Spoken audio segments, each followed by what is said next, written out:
प्रियानो, एके दिवशी ख्रिस्ताच्या आजूबाजूला जखातदार व पापी लोक जमले होते.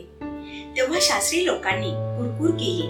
ते म्हणाले, हा मनुष्य पापी लोकांचा स्वीकार करून त्याच्या बरोबर का जेवतो?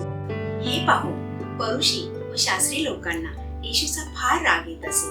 येशूच्या शुद्ध सहवासात शास्त्री व परुषी त्यांना अपमान वाटत होता, कारण ते स्वतःला सुशिक्षित धार्मिक सुधारक समजत होते. येशू समोर जमलेल्या लोकात येशू हा एक मेंढपाळ होता.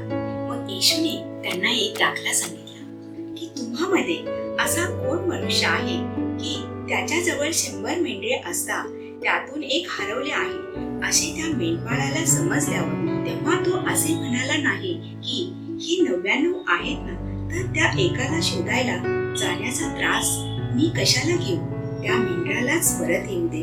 नाही, तो असा विचार करत थांबला नाही. ते मेंढरू हरवले, त्याला त्याचे दुःख झाले व त्याला त्याची काळजी वाटू लागली. त्याने ते 99 मेंढरे तेथेच कोंबड्यात सोडले आणि ते एक हरवलेले शोधण्यास तो बाहेर निघून गेला. मग जसजशी रात्र होऊ लागली, वादळ वाढू लागले, तो अजून बारकाईने शोधू लागला. त्या हरवलेल्या मेंढराच्या शोधासाठी तो आटोकाट प्रयत्न करू लागला. आणि जेव्हा त्या मेंढराचा अस्पष्ट आक्रोश त्याच्या कानी प्रथमच पडला, तेव्हा त्याला किती बरे वाटले असेल. आणि तो त्या आवाजाच्या दिशेने डोंगर चढू लागला व स्वतःचा जीव धोक्यात घालून डोंगराच्या कड्या कपाऱ्यात पोचला. मेंढराची आरोळी कमी कमी होऊ लागली.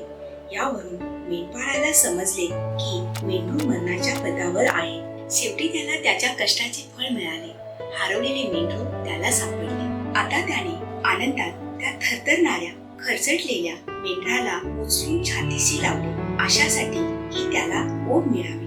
मग त्याने त्याला आपल्या खांद्यावर घेऊन घरी आणले.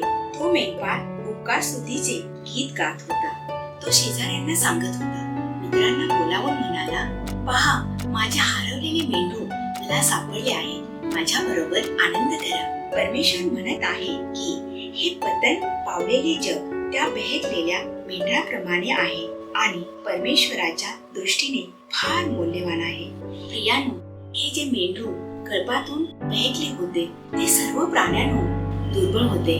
त्या मेंढरास परत येणे शक्यच नव्हते. म्हणून मेंढपाळाने जाऊन त्याला शोधून आणणे महत्वाचे होते, कारण असे जर झाले नसते तर परमेश्वराकडे परत जाण्याचा मार्ग त्याला मिळालाच नसता. म्हणून मी म्हणे, येशू हा माझा मौल्यवान तारणकर्ता आहे.